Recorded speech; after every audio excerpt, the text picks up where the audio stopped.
Jharkhand history is one of the most important topic अगर हम बात करें जेएसएससी सीजीएल के लिए, क्योंकि उसमें से बहुत सारा क्वेश्चंस आता है। तो आज हम लोग उसी को पढ़ेंगे with the help of notes. ये मैंने नोट्स बनाया हुआ है कुछ यूट्यूब और बुक्स के हेल्प से, और जितनी ज़रूरत थी उतनी चीज़ें ही मैंने लिखी है, पूरी कहानी नहीं लिखी है। तो जो जो इंपॉर्टेंट पॉइंट्स है मैं वो आपके साथ डिस्कस करूँगी एंड आई एम श्योर कि इसके बाहर आपको नहीं पूछेगा। सो या विदाउट एनी फर्दर डू चलिए वीडियो को स्टार्ट करते हैं। ओके, तो सबसे पहले जानने वाली बात यह है कि झारखंड जो है वो दो वर्ड से बना है, दैट इज झार एंड खंड। झार का मतलब होता है फॉरेस्ट और खंड का मतलब होता है अ पार्ट ऑफ लैंड, इसलिए झारखंड को लैंड ऑफ फॉरेस्ट भी बोला जाता है। इस रीजन का जो पहला रेफरेंस था वो आपको ऐतरेय ब्राह्मण में मिला था, जिसको पुंडा या फिर पुंडरा नाम दिया गया था। महाभारत में इसको पुंडारिका देश बोला गया था। अब आते हैं सोर्सेज, जैसे कि झारखंड के क्या क्या सोर्सेज थे।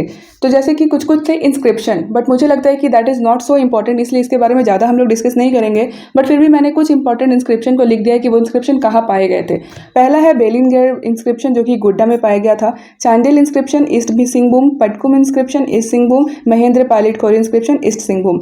इसको बस इतना ही जान लो, उसके बाद बहुत सारी चीज़ें हैं पर वो दैट इज़ नॉट इंपॉर्टेंट यहाँ से है, that is literary sources of Jharkhand. Religious literature में झारखंड को कैसे कैसे डिस्क्राइब किया गया था।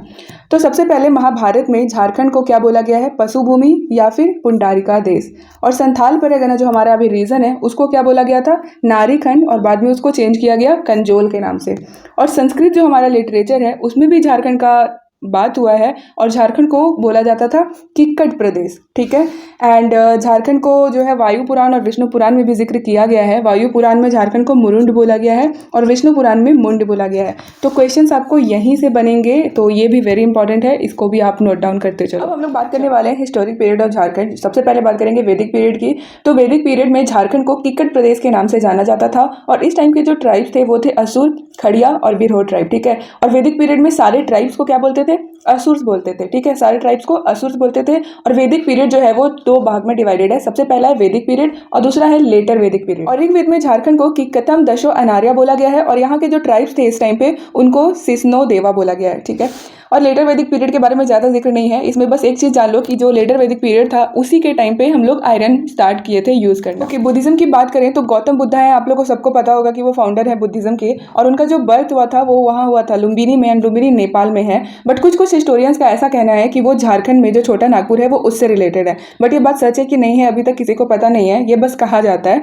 एंड अतवी एक जगह है जहाँ पे बुद्धिज्म से रिलेटेड मतलब बुद्ध विहार का कुछ रॉक इंस्क्रिप्शन पाया गया था, इसलिए ये भी जगह बुद्धिज्म में मेंशन है। चलो ठीक है, जैनिज्म में आते हैं। तो जैनिज्म के जो 23rd तीर्थंकर थे जिनका की नाम था पार्श्वनाथ, वो जो है अपना जो निर्वाणा था वो पारसनाथ हिल में जाकर के अचीव किए थे, इसलिए इसको बोला जाता है समाज शिखर। अब हम लोग देखेंगे ancient history of tribes of छोटा नागपुर। तो जो ट्राइब्स थे छोटा नागपुर में कौन कौन से थे और किस ऑर्डर में आए थे, मतलब वो हम लोग क्रोनोलॉजी देखते हैं। सबसे पहले जो ट्राइब थे वो थे खड़िया, ठीक है। उसके बाद बिरहोर और असुर, ये तीनों सबसे पहले आए थे, और उसमें भी खड़िया सबसे पहले। उसके बाद मुंडा, उराव और हो आए। उसके बाद केरो, खारवा, भूमिज और संथाल लोग आए। और जो खड़िया बिरहोर थे ये लोग कहाँ से आए थे, तो वो कैमूर हिल से छोटा नागपुर में आए थे। और कुछ कुछ हिस्टोरियंस के अकॉर्डिंग जो मुंडा है, मुंडा जो जनजाति है वो झारखंड में तिब्बत से आए हुए हैं। डीएम मंजूर एक लेखक हैं, उनका book races and cultures of India में हर चीज दी गई है कि झारखंड में ट्राइबल ग्रुप्स कहाँ से आए हैं। तो ये भी सवाल पूछ सकता है कि races and cultures of India किसने लिखा है, तो उसका आंसर हो जाएगा डीएम मंजूर। अब हम लोग पढ़ेंगे मगध एम्पायर। और जो बुद्धा का एरा था उस टाइम पे, उसमें उन्होंने 16 जनपद को एस्टैब्लिश किया था, जिसमें कि मगध जो है मोस्ट पावरफुल था। एंड महाजनपद को क्या बोला गया है, किक्कत के नाम से वहाँ पे रेफर किया गया है।